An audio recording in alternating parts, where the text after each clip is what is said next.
You are listening to Dakota Spotlight Podcast, a production of Forum Communications. This episode contains profanity and other content that some may find disturbing.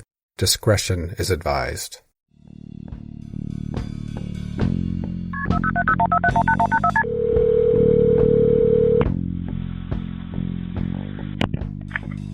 What is the address of your emergency? 519 16th Street. I just got home. My back door is kicked in, and my girl ain't answering the phone. Okay, 519 16th Street. Right across from Longfellow Elementary. Okay, what's your name? My name's Christopher Jackson. My son's inside with her and everything. I'm about to go in and see what the fuck is going on. Okay, why don't you just wait for officers? I'll get them over there. All right, thank you. If there's anything that can happen through documentaries like this, through books like this, is perhaps we can find ways to prevent things like that. Angela was scared. Angela thought someone was stalking her. Angela thought someone was following her. Yeah, we fucking had this planned out. And he fucked it up. I mean, how did he... Because he didn't clean the car good enough. One fucking spot of blood in my car.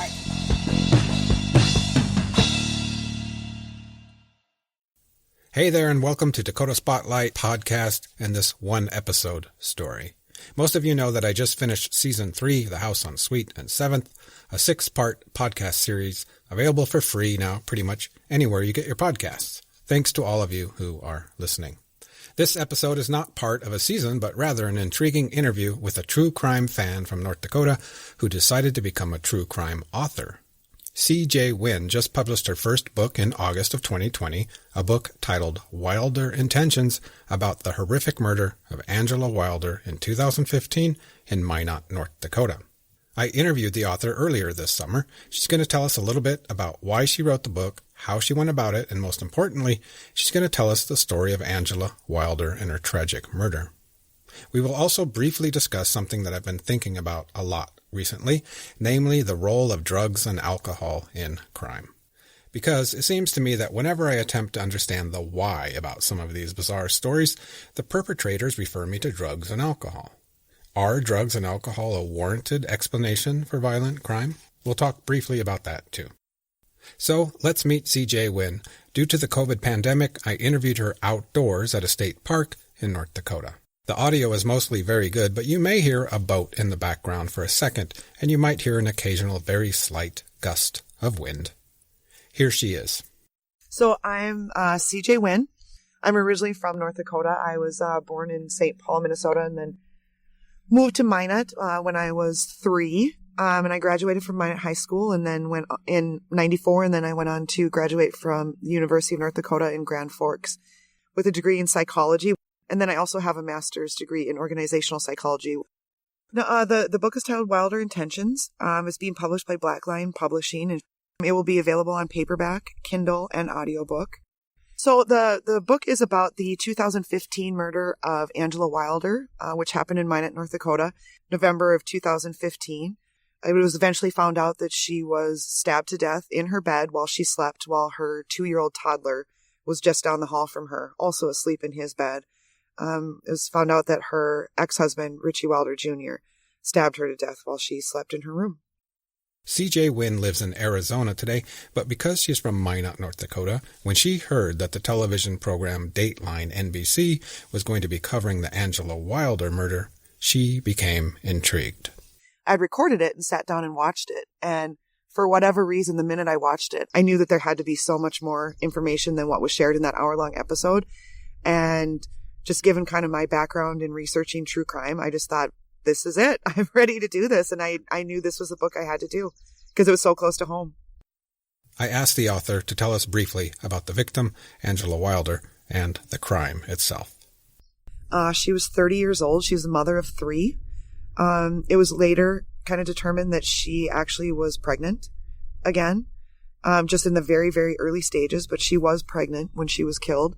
She was murdered in her home in the middle of the night on Friday, November 13th. Investigators originally suspected Angila's fiancé and live-in boyfriend, Christopher Jackson, the man who arrived home from his job at Walmart, where he worked the night shift. He had been trying to reach her. She was supposed to pick him up at Walmart that morning from work. She never showed up. She was not answering any of his calls, any of his text messages. So he ended up having to take a taxi home. And when he got home, he saw that the back door to their house was ajar. And he walked a little bit closer and found that it was damaged. So he surmised that it had been kicked in. And his fiancée, Angila Wilder, and their 2-year-old son were inside the house, and he did not go in the house. He called 911, and it was later kind of speculated about why he didn't go in the house. He later said that he regretted not going in there, but he had called 911, and they did find that she was behind the door to their bedroom was locked. The police did have to kick it down, and they found her body on the floor in a pool of her blood. Investigators initially did think that Christopher Jackson might have had something to do with it, and they brought him down for questioning right away, but just listening to the pain and the agony in Christopher's voice was, I think, enough for them to realize that there's no way he could have had something to do with it. But her family did not live in North Dakota. Her family lived in what kind of dispersed. Her father lived in Alabama, her mother lived in Florida, and her sister lived in Texas. And they all got word of it pretty quickly through Christopher and began calling the detectives. And all of them pretty much said the same thing, is that there's no way Christopher would have had anything to do with it, that it had to be her ex-husband, Richie Wilder Jr. Richie Wilder Jr. was Angela's first husband. The couple had met in Alabama and moved to North Dakota when Richie Wilder joined the military and was stationed at the Air Force Base in Minot. They had 2 children together, but in 2012 they divorced and settled on an amicable child custody arrangement. Within a year, both Angela and her ex-husband Richie moved on to new relationships. Angela became engaged with Christopher Jackson, the man we just heard about who came home from his job at Walmart and found the door kicked in. Angela's ex-husband, Richie, was in a new relationship, too. He had married a petite kindergarten teacher named Cynthia Flaidland. And so, they called in Richie later that day, and his interview juxtaposed against Christopher's interview was like night and day. And it was pretty clear that Richie was hiding something. Within just a few weeks, Angela's ex-husband, Richie Wilder, was arrested for Angela's murder. Police had evidence that he had snuck into her home in the middle of the night and killed her while her 2-year-old was down the hall and her boyfriend, Christopher, was at work at Walmart. They had DNA evidence. They had just a mountain of evidence against Richie, and he was arrested just 5 weeks later. So you might be thinking that although this is a very tragic story, it's also a rather straightforward story, wasn't it? A man killed his ex-wife in cold blood. End of story. Right? Not even close. Not even close. It should have been end of story once Richie was arrested. The DNA evidence pointed towards him. Detectives really didn't know if he'd done it himself, but there was no evidence pointing towards anything else. Of course, they suspected that his wife, Cynthia, may have been involved somehow, but there was just... Richie did not divulge any kind of that information. Cynthia maintained her story that she had been home all night. In fact, Richie Wilder claimed that he was innocent of the crime. And Richie refused to talk to detectives once he was arrested. Until he was ready to talk. And when he started talking, he never stopped. To his detriment.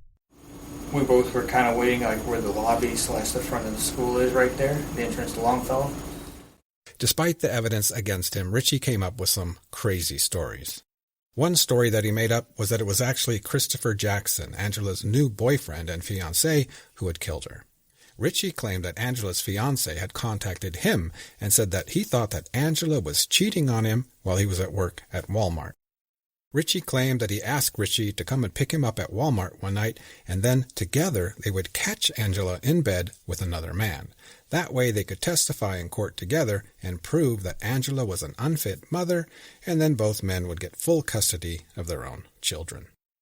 Richie Wilder attempted to feed this tall tale to investigators one day. He claimed that he picked up Angela's fiancé on a street corner near Walmart. But right in that entrance right there, he was on that corner, by the corner of 37th and the entrance right there. So by that driveway then? Yes, sir. Was he there when you pulled up? Yes, sir. Richie then claimed they drove to Angela's house, entered the house, went to the bedroom to catch Angela in bed with a lover. When he opened the door, that was like their bedroom. There's a bed and a dresser and stuff in there. So he opened the door? He opened the door. Okay. Where were you at this time? I was still behind him, and as he was going in the room, I just stood at their bedroom door. And then, Richie claimed, Angela's fiancé went berserk and killed Angela, stabbing her. So of course she went to fight back, and like he drug her off the bed and he kept just stabbing her. And he just kept stabbing her, and I was like, "What the fuck are you doing, man?" I ran over there. And I touched her neck to feel her pulse, because she was kind of like, there was just blood everywhere. Richie was a pretty good actor, maybe, but what he didn't know was that the police had already looked very closely at Angela's fiancé. They had also looked very closely at surveillance video from Walmart. They had studied it backwards and forwards, and they could prove that Angela's fiancé never left Walmart the night Angela was killed. Here is a detective explaining that very thing to Richie Wilder. Chris did not leave Walmart during those times. I know he did, because I picked him up. I know he didn't because I watched him on video. I watched the minutes click by. I don't know if you did this on your own or if there was somebody with you, but it wasn't Chris. No, they didn't know if Richie did this on his own or not, but they knew that he did it. He was convicted of murder and went to prison for life. But then one day, the Minot Police Department got a very interesting phone call. Apparently, after her husband was arrested for murder, Cynthia got a little bit lonely. And began reaching out to some of her former flames. And one of them had actually done a little bit of time in jail himself for some things that he had done several years earlier. And I think that she felt comfortable in talking to him because he had some experience with that. And she ended up divulging some information that he became very concerned with. And so he eventually reached out to the Minot Police Department, and he eventually became confidential informant for the Minot Police Department. And he agreed to wear a wire and take Cynthia out on the town on a type of date or whatever it was, and to attempt to get her to admit to any involvement she may have had in the murder. And so that's what happened. The informant and Cynthia Wilder went out on the town in Minot, while just down the street, the Minot police listened in. First, the informant picked up Cynthia Wilder with his vehicle and engaged her in chit-chat on the way to a bar. It really is hot as fuck up in Colorado, too. Colorado's south. Yeah, but it's high in elevation, so it's up. True. Yeah. Where are we going? I was thinking the Duck. Okay. Because the rooster. Then they parked and went into the bar where they spent a few hours socializing and drinking. Oh. Yes, I am thirsty. Okay. What do you have on tap? The domestics, and then we have Blue Moon. Then they left the bar. I don't know. I don't know, man. Like, what are we doing after the bar afterwards? Afterwards, they went to get some fast food. Yeah, I think so. Yeah, could I get a grilled chicken burrito? You need a drink? Drink. Just water would be wonderful. 2 waters. And then they parked to eat in the car and to talk, first about child custody issues and things like that. She was up here for the trial, and then we had court a few months later, and she told the judge that I wouldn't let her see the kids. I'm like, I have pictures of you with the fucking kids. Like, I don't... And then they talked about a different topic, the murder of Angila Wilder. I don't know. I'm just mad all the time, and I don't know why. About what? I don't know. That's the problem. Like, I don't know. Are you mad at your husband? No, like, I'm proud of him. I'm just pissed that he got caught and that he got sloppy and impatient, and we like had this thing like planned for like 2 fucking years, and we were just waiting on fucking... Seriously? Yeah, seriously. And eventually, Cynthia's kind of brick wall that she had put up to investigators and anyone else who asked the questions of her began to crumble. Like, Jesus. I helped him. Like, I would leave, like, when he worked nights, I would leave the house at, like, midnight and, like, sit outside her house in my vehicle seeing who came into the house, when her boyfriend left, we fucking had this planned out. And he fucked it up.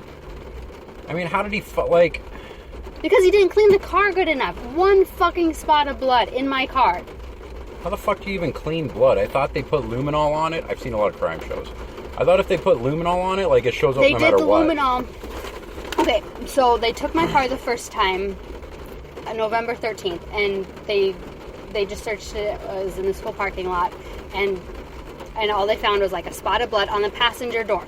I don't even fucking know how there was blood on the passenger door. Like, I don't know how blood got on the passenger door. Did he get in the passenger door? I don't know. I don't fucking know. Like, when Angela had been scared and thinking that someone was stalking her, someone was watching her, as it turns out, she was right.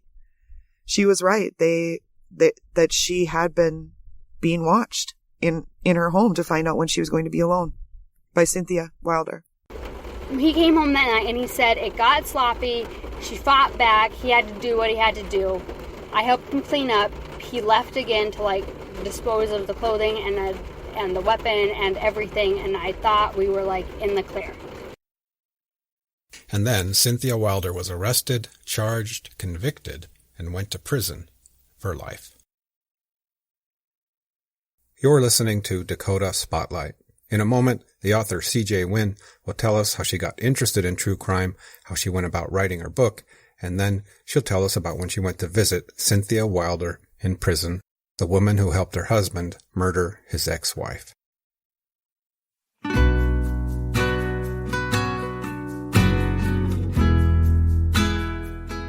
I'm looking for some secret stories, and maybe you can help. We've all heard plenty of crime-related stories with an unsolved component. Usually that unsolved thing is who did it. Sometimes it's who is this victim, so-called John Does or Jane Does. What I'm looking for, though, are stories where the unanswered riddle is something else. For example, that riddle might be, did a crime even take place at all? Confused? Let me give you an example. In a future episode, you'll be meeting my friend Peter in Sweden, who still to this day occasionally loses sleep over something that happened over 3 decades ago when he was a young man traveling in Alaska.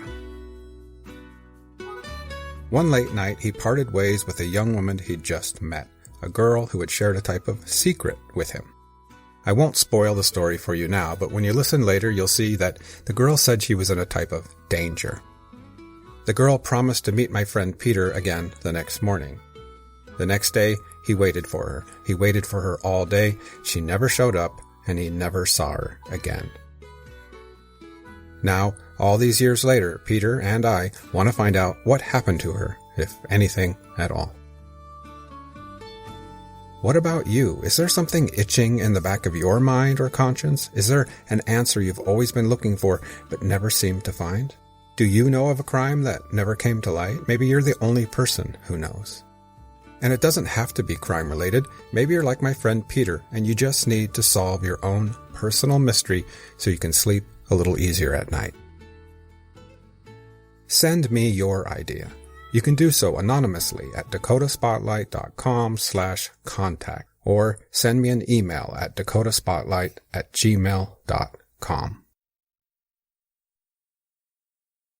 C.J. Wynn became interested in true crime at a young age.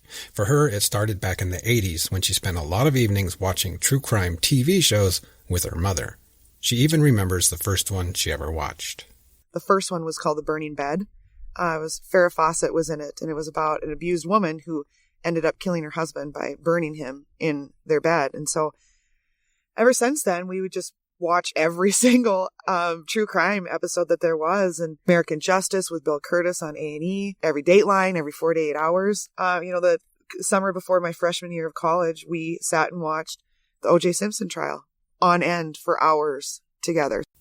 Wilder Intentions is C.J. Wynn's first book. I've always been interested in writing. I've always loved writing. I always loved writing college papers and things like that, but I have never written anything true crime prior to this. However, I've read well over 100 true crime books and kind of familiarized myself with the authors that I really like, the style that I really like. And so I naively perhaps thought, well, I'm somewhat of an expert given that I've read all these things and I've watched all these things. And so I just, I reached out to I actually reached out to one of my favorite true crime authors, Shanna Hogan, New York Times bestselling author. She wrote the book about the Jodi Arias case, which happened in Arizona. Shanna also lives in Arizona. And, I really didn't anticipate that she would respond back to me, but I just asked her for some initial guidance and feedback on how to get started in doing this. And to my surprise and really delight, actually, she responded back, and it sounded as though we had quite a bit in common. So we met for coffee, and she's kind of been my mentor every step of the way. I asked the author how she first set out to start working on this book. So one of the first things I did is I reached out to the Minot Police Department. I wanted to know how much was going to be available in terms of public records, any interviews, things like that. And thankfully, actually, through the Dateline show, they had already prepared a lot of that information, so it was kind of already set to go. Her next step was to ask the Minot Police Department if any of the officers and detectives who worked on this case would agree to an interview. Ultimately, she was given access to 4 different officers. Dave Goodman, Sergeant Jessica Sundheim, Senior Officer Carmen Asham, and then Officer Matt Pappenfuss. All of them were just awesome. We sat down and had kind of a round table for a couple hours. Another thing she did was reach out to Cynthia Wilder in prison, the woman who had helped her husband kill his ex-wife, Angila Wilder. And so I began emailing her in October of 2018, just a couple months after I'd seen that Dateline. And then I maintained an email communication with her for about 6 to 7 months before I actually traveled back to North Dakota, to New England, North Dakota, where she is at the North Dakota Correctional Unit for Women. And visited with her in June of 2019, so a year ago. The prison in New England is actually an old Catholic school. And so it was converted to a women's prison in the late 90s. And it's just this little waiting room with security cameras and windows and things, a couple of chairs, and then a little hallway off to the side. They led me down this little hallway to a door and opened it up, and there she was. I'm kind of a tall girl. I'm about 5'9", and she is barely 5 foot tall. The things that you see of her, and especially when you read in the book, you will probably come up with the conclusion that there's an emotional aspect missing to her personality in terms of having empathy. She told the confidential informant that she does not, in general, care about other people. She kind of laments to herself that although she's a mother and a kindergarten teacher, she really doesn't care about others, which is kind of surprising. But it does fit with a lot of what I uncovered in my research and things that she eventually shared with me. And then meeting her in person, it seemed to me that she was, in general, a fairly bubbly person, talking about her family and things like that. She's really quite bubbly. She was very open. It's kind of when we started to talk a little bit about the murder itself that she sort of clammed up. I asked CJ Wynn what she was attempting to achieve by writing this book. What was she looking for? As it turns out, I had no trouble understanding her answer because it's something I can relate to very well. She wants to understand why these things happen. And I think every time that I dive into it, I do understand. Whether it's right or not, it at least helps my mind rest to trying to understand. And if there's anything that can happen through documentaries like this, through books like this, is perhaps we can find ways to possibly prevent things like that. Angila was scared. Angila thought someone was stalking her. Angila thought someone was following her, but she really didn't do anything. And I'm certainly not saying that she's at fault in any way, shape, or form, but she didn't do anything to take steps of potentially protecting herself in terms of being more vocal about it and saying, I think this is happening to me. A lot of times the signs are all there. They're all there. All the red flags are there.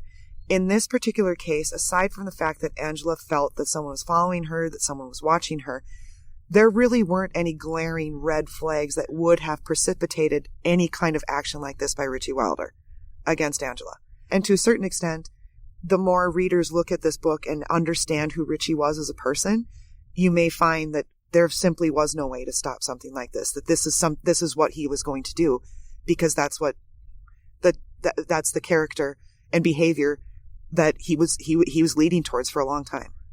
Cynthia wasn't even 30 years old when this happened. Richie was just a few years older. they are now sentenced to life in prison without the chance of parole. Barring any kind of miracle for either of them, they're never leaving jail. This is their life now. And you have to ask, do you sit behind these barbed wire fences and lock doors and feel like a vice is closing in on you because you can't leave? There's nothing you can do. That's it. And so at 30 years old, life in prison without the chance of parole, does that mean 60 years? I asked CJ Wynn what people can expect from reading her book. I know that people have probably seen the Dateline.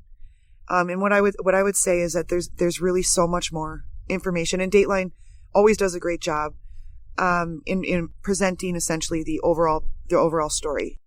Wilder Intentions really takes a deeper look into the backgrounds of everyone involved. Angila Wilder, Richie Wilder Jr., Cynthia Wilder. While Dateline really showed essentially, here's what happened, here's who was responsible, and here was the ultimate outcome of that. This book really takes into account things that people have not yet heard, things that transpired behind bars while Richie awaited trial, things that happened while Cynthia was waiting for her husband to go on trial, things that she did, actions that she took. You can read things on a document, you can read things on a transcript, you can see things on a video, but you have to be able to put context behind that so a reader finds meaning and finds it rich and can actually engage in it. So what I try to do as a writer is try to make people feel like they're actually in the room with these people when this is when things like this are happening, that they can put themselves in the position of the detective and understand why the detectives are answering the questions that they are, that they can visualize the mannerisms and the tone of voice, of Richie Wilder Jr., of Christopher Jackson, things like that. So I hope that when people read this book, they feel that I've given them an opportunity to almost put themselves as though they are in the actual situation. They're almost living it out as they're reading the words on the pages. I asked CJ Wynn why she had written this book. My intent with writing this book is that someone died in the most tragic, horrific manner possible. And her name should never be forgotten. The things that she brought to people's lives, she was a loving mother. She was a loving sister, a loving daughter. She loved her fiance. She was in nursing school. All she ever wanted to do was care for others and be a mother. And she was taken from this earth tragically and horrifically, and it never should have happened. And I hope that her memory is never lost. Finally, I asked CJ Wynn to give her opinion on something I've been thinking about a lot lately. In all 3 seasons of my podcast, Dakota Spotlight, drugs and alcohol have one way or another been offered as the reason for why these crimes take place. In Season 1, Victor Newberry was found dead next to his running pickup on an early December morning. I won't spoil the story for those of you who have not listened to it. In Season 2, Zealand, the untold story of Wade and Ellen Zick, I was told by one of the 3 convicted killers that alcohol and drugs was the explanation. And in Season 3, The House on Sweet and 7th, the behavior of the perpetrators and their supporters was again, by some, chalked up to drugs and alcohol. I told CJ Wynn that personally I feel very unsatisfied with this explanation somehow, and I wanted to get the author's thoughts on this topic. So, you have a lot of people that are addicted to drugs and alcohol that don't do things like that, right? That don't commit murders, that don't look at murders and do nothing about it. So what's the difference?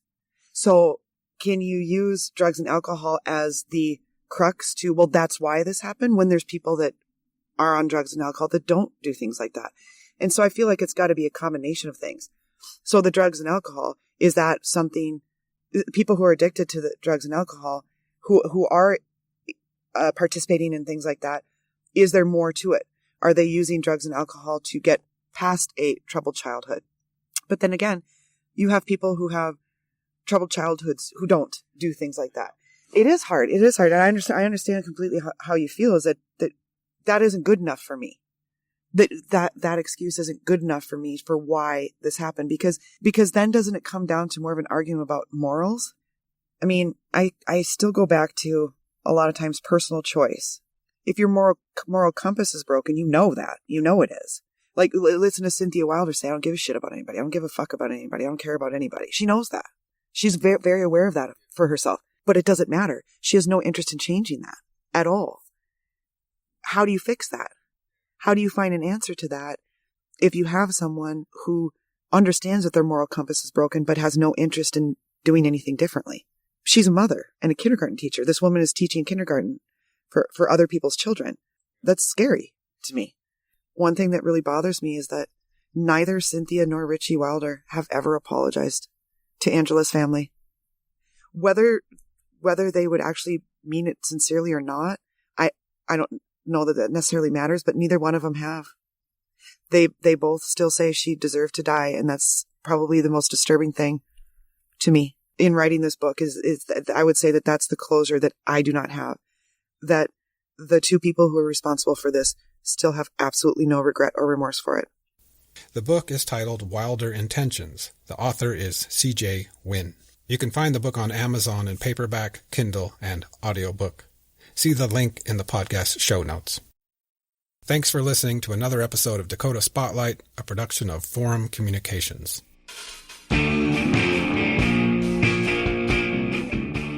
Please consider supporting this podcast by becoming a member of any Forum Communications news website. There are over 25 of them, and when you become a member, you'll get online access to all of them. Not to mention bonus content from me at Dakota Spotlight Podcast.